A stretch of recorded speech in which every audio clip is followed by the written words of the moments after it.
মোল্লা নাসিরউদ্দিন, শুধুমাত্র মির্চিতে। রাজামশাই একদিন নাসিরউদ্দিনকে ডেকে বললেন, বনে গিয়ে ভাল্লুক মেরে আনো। নাসিরউদ্দিন রাজার আদেশ অমান্য করে কি করে? অগত্যা যেতে তাকে হলোই। বন থেকে ফেরার পথে একজন তাকে জিজ্ঞেস করলো, কেমন হলো শিকার মোল্লা সাহেব? চমৎকার, বললেন নাসিরউদ্দিন। তো কটা ভাল্লুক মারলেন? একটিও না। বটে, কটাকে ধাওয়া করলেন? একটিও না। সে কি, দেখলেন কটা? একটিও না। তাহলে চমৎকারটা হলো কি করে? ভাল্লুক শিকার করতে গিয়ে সে জানোয়ারের দেখা না পাওয়ার চেয়ে চমৎকার আর কি হতে পারে?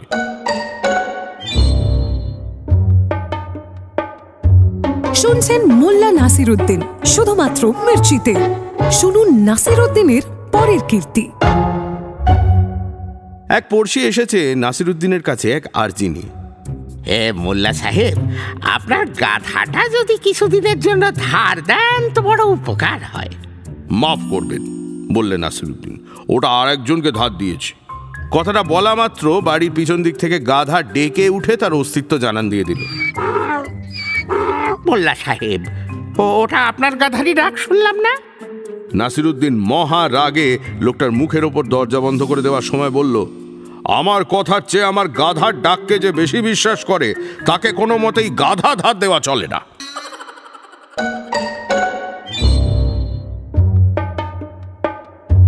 শুনছেন মোল্লা নাসিরউদ্দিন, শুধুমাত্র মির্চিতে।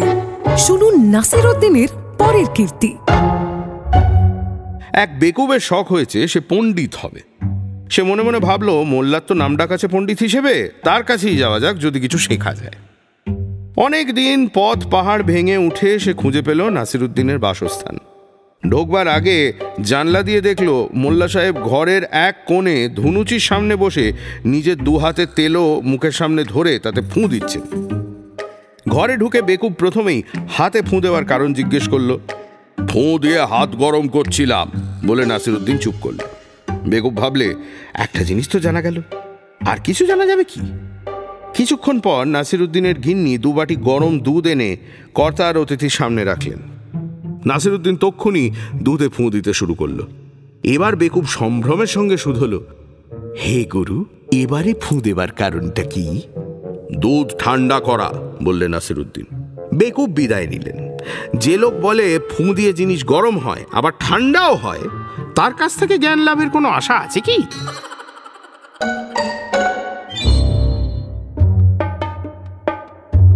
শুনছেন মোল্লা নাসিরউদ্দিন, শুধুমাত্র মির্চিতে। শুনুন নাসিরউদ্দিনের পরের কীর্তি। মোল্লা এখন কাজী, সে আদালতে বসে। একদিন এক বুড়ি তার কাছে এসে বলল, আমি বড়ই গরিব, আমার ছেলেকে নিয়ে বড় ফ্যাসাদে পড়েছি কাজী সাহেব। সে মুঠো মুঠো চিনি খায়, তাকে আর চিনি জুগিয়ে কুল পাচ্ছি না। আপনি হুকুম দিয়ে তার চিনি খাওয়া বন্ধ করুন, সে আমার কথা শোনে না। মোল্লা একটু ভেবে বললে, ব্যাপারটা অত সহজ নয়। এক সপ্তাহ পরে এসো, আমি একটু বিবেচনা করে তারপরে ব্যাপারে সিদ্ধান্ত নেব। বুড়ি হুকুম মতো এক সপ্তাহ পরে আবার এসে হাজির। মোল্লা তাকে দেখে মাথা নাড়লে, এ বড় জটিল মামলা, আরো এক সপ্তাহ সময় দিতে হবে আমাকে। আরো 7 দিন পরেও সেই একই কথা। অবশেষে ঠিক 1 মাস পরে মোল্লা বুড়িকে বললে, কই ডাকো তোমার ছেলেকে। ছেলেটি আসতেই মোল্লা তাকে হুঙ্কার দিয়ে বললেন, দিনে আজ 6 টাকের বেশি চিনি খাওয়া চলবে না, যাও। বুড়ি মোল্লাকে ধন্যবাদ জানিয়ে বললে, হ্যাঁ, একটা কথা জিজ্ঞেস করার ছিল কাজী সাহেব। বলো। এই নিয়ে 4 বার ডাকলেন কেন আমাকে? এর অনেক আগেই তো আপনি হুকুম দিতে পারতেন। তোমার ছেলেকে হুকুম দেবার আগে আমার নিজের চিনি খাওয়ার অভ্যেস কমাতে হবে তো, বললে নাসিরউদ্দিন।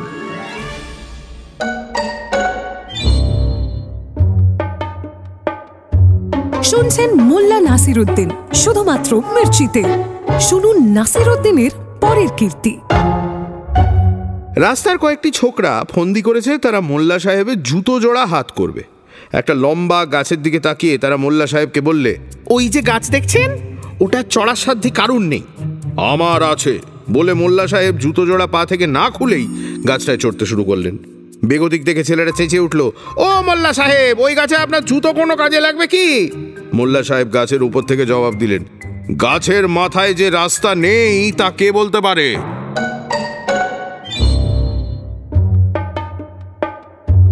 শুনছেন মোল্লা নাসিরউদ্দিন, শুধুমাত্র মির্চিতে।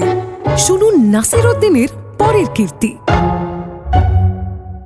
নাসিরউদ্দিন বাজারে গিয়ে এক নিলামদারের হাতে তার গাধাটিকে তুলে দিল। সেটাকে দিয়ে আর কাজ চলে না, তাই একটা নতুন গাধা কেনা দরকার। আর 5 রকম জিনিস পাচার হয়ে যাওয়ার পর গাধা যখন নিলামে উঠল, নাসিরউদ্দিন তখন কাছাকাছির মধ্যেই ছিল। নিলামদার হাঁক দিলে, এবার দেখুন এই অসামান্য অতুলনীয় গাধা, 5 স্বর্ণ মুদ্রা কে দেবেন এর জন্য? মাত্র 5 স্বর্ণ মুদ্রা। এক চাষা হাত তুলল। দর এত কম দেখে মোল্লা সাহেব নিজেই হেঁকে বসলেন, 6 স্বর্ণ মুদ্রা। ওদিকে অন্য লোকেও ডাকতে শুরু করেছে, আর নিলামদার ও গাধার প্রশংসায় পঞ্চমুখ। দর যত বাড়ে ততই বাড়ে গুণের ফিরিস্তি। চাষা ও মোল্লা সাহেবের মধ্যে ডাকাডাকিতে গাধার দাম চড়ে 40 স্বর্ণ মুদ্রায় পৌঁছে শেষটায় মোল্লা সাহেবেরই জিত হলো। গাধার আসল দাম ছিল 20 স্বর্ণ মুদ্রা, অর্থাৎ লোকসান হলো দ্বিগুণ। কিন্তু তাতে কি এসে গেল? যে গাধার এত গুণ, তার জন্য 40 স্বর্ণ মুদ্রা তো জলের দর।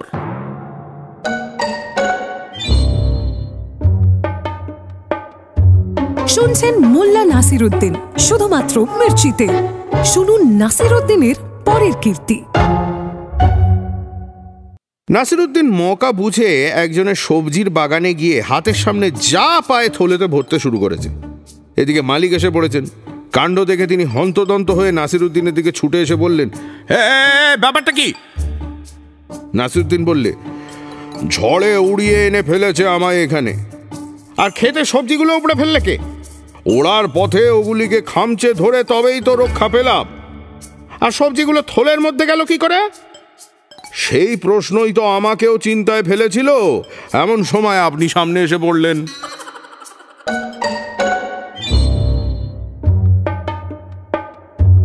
শুনছেন মোল্লা নাসিরউদ্দিন, শুধুমাত্র মির্চিতে।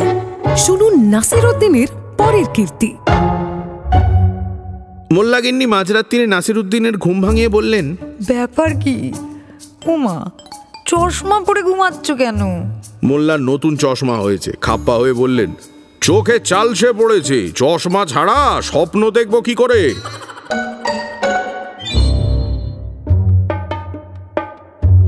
শুনছেন মোল্লা নাসিরউদ্দিন, শুধুমাত্র মির্চিতে। শুনুন নাসিরউদ্দিনের পরের কীর্তি। থলেতে এক ঝুড়ি ডিম লুকিয়ে নিয়ে নাসিরউদ্দিন চলেছে ভিন দেশে। সীমানায় পৌঁছতে শুল্ক বিভাগের লোক তাকে ধরল। নাসিরউদ্দিন জানে ডিম চালান নিষিদ্ধ। মিথ্যে বললে মৃত্যুদণ্ড, বললে শুল্ক বিভাগের লোক। তোমার থলেতে কি আছে বলো? প্রথম অবস্থায় কিছু মুরগি, বললে মোল্লা সাহেব। সমস্যার কথা। মুরগি চালান নিষিদ্ধ কিনা খোঁজ নিতে হবে, তারপর ব্যাপারটার মীমাংসা হবে। ততদিনে থলি রইল আমার জিম্মায়। ভয় নেই, তোমার মুরগিকে উপসে রাখবো না আমরা। কিন্তু আমার মুরগির জাত যে একটু আলাদা, বললেন নাসিরউদ্দিন। কিরকম? আপনারা তো শুনেছেন অবহেলার দরুন মুরগি অকাল বার্ধক্য আসে। তা শুনেছি বটে। আমার মুরগিকে ফেলে রাখলে সেগুলো আবার শিশু হয়ে যায়। শিশু মানে? একেবারে শিশু, বললেন নাসিরউদ্দিন, যাকে বলে ডিম।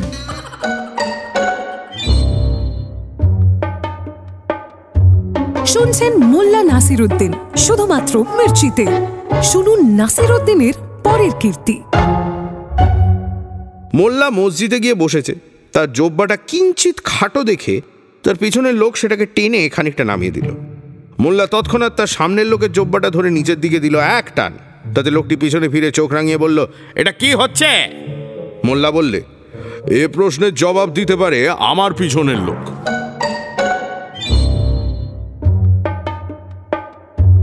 শুনছেন মোল্লা নাসিরউদ্দিন, শুধুমাত্র মির্চিতে। শুনুন নাসিরউদ্দিনের পরের কীর্তি। কারণ মৃত্যু হলে শোক জানানোর জন্য কালো পোশাক পরে মোল্লার দেশের লোকেরা। মোল্লাকে সেই পোশাকে হাঁটতে দেখে একজন জিজ্ঞেস করল, এ কেউ মরল নাকি মোল্লা সাহেব? সাবধানের মান নেই, বললে মোল্লা সাহেব।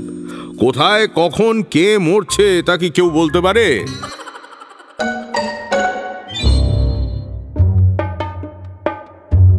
শুনছেন মোল্লা নাসিরউদ্দিন, শুধুমাত্র মির্চিতে। শুনুন নাসিরউদ্দিনের পরের কীর্তি। নাসিরউদ্দিন রাজাকে একটা সুখবর দেবে, তাই অনেক কসরত করে রাজসভায় গিয়ে হাজির হয়েছে।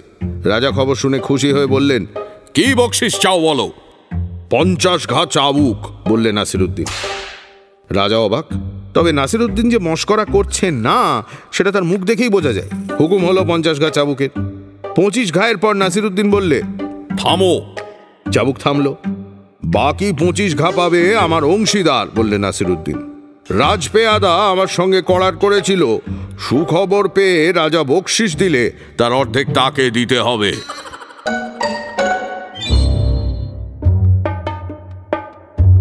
শুনছেন মোল্লা নাসিরউদ্দিন, শুধুমাত্র মির্চিতে। শুনুন নাসিরউদ্দিনের পরের কীর্তি। নাসিরউদ্দিন রাস্তা দিয়ে হাঁটছে। পাশে ফুলে ফলে ভরা বাগিচা দেখে তার মধ্যে গিয়ে ঢুকলো। প্রকৃতির শোভাও উপভোগ করা হবে, শর্টকাটও হবে। কিছু দূর যেতে না যেতেই নাসিরউদ্দিন এক গর্তের মধ্যে পড়ল। আর পড়তেই তার মনে এক চিন্তার উদয় হলো। ভাগ্যে পথ ছেড়ে বনে ঢুকেছিলাম, ভাবলেন নাসিরউদ্দিন। এই মনোরম প্রাকৃতিক পরিবেশেই যদি এমন বিপদ লুকিয়ে থাকে, তাহলে না জানি ধুলো কাদায় ভরা রাস্তায় কত নাজেহাল হতে হতো।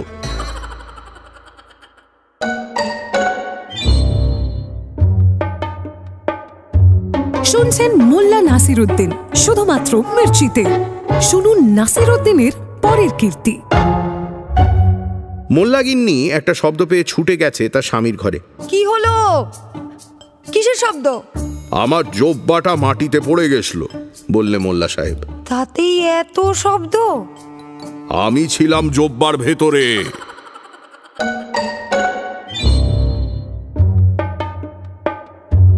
শুনছেন মোল্লা নাসিরউদ্দিন, শুধুমাত্র মির্চিতে। শুনুন নাসিরউদ্দিনের পরের কীর্তি। নাসিরউদ্দিন একদিন রাজসভায় হাজির হলো মাথায় এক বিশাল বাহারের পাগড়ি নিয়ে। তার মতলব সে রাজাকে পাগড়িটা বিক্রি করবে। তোমার ওই আশ্চর্য পাগড়িটা কত মূল্যে খরিদ করলে মোল্লা সাহেব? রাজা প্রশ্ন করলেন। 1,000 স্বর্ণমুদ্রা শাহেনশাহ। এক উজির মোল্লার মতলব আঁচ করে রাজার কানে ফিসফিস করে বলল, মূর্খ না হলে কেউ ওই পাগড়ির জন্য অত দাম দিতে পারে না জাহাপনা। রাজা মোল্লাকে বললেন, অত দাম কেন? একটা পাগড়ির জন্য 1 সহস্র স্বর্ণমুদ্রা যে অবিশ্বাস্য। মূল্যের কারণ আর কিছুই না জাহাপনা, বললেন নাসিরউদ্দিন। আমি জানি দুনিয়ার কেবল একজন বাদশাহী আছেন যিনি এই পাগড়ি খরিদ করতে পারেন। তোষামোদে খুশি হয়ে রাজা তৎক্ষণাৎ মোল্লাকে 2000 স্বর্ণমুদ্রা দেওয়ার ব্যবস্থা করে নিজে পাগড়িটা কিনে নিলেন। মোল্লা পরে সেই উজিরকে বললে, আপনি পাগড়ির মূল্য জানতে পারেন, কিন্তু আমি জানি রাজার দুর্বলতা কোথায়।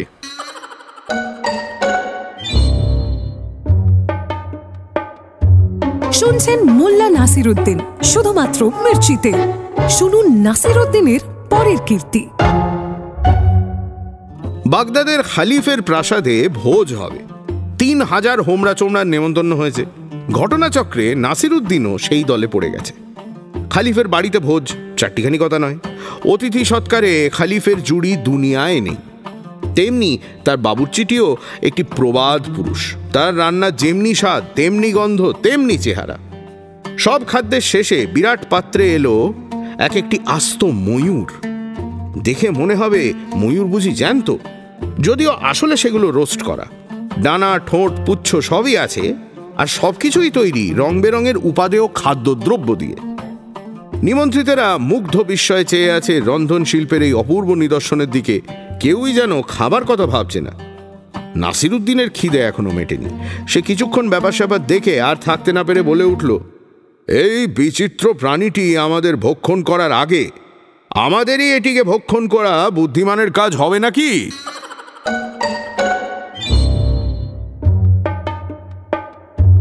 শুনছেন মোল্লা নাসিরউদ্দিন, শুধুমাত্র মির্চিতে।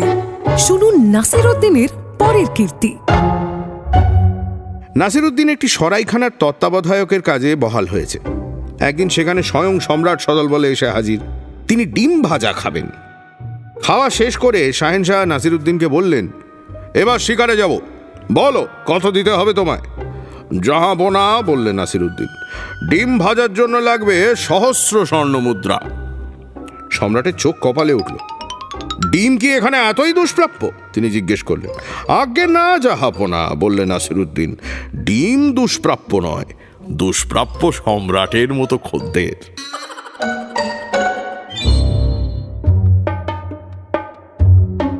শুনলেন মোল্লা নাসিরুদ্দিন, শুধুমাত্র মির্চিতে।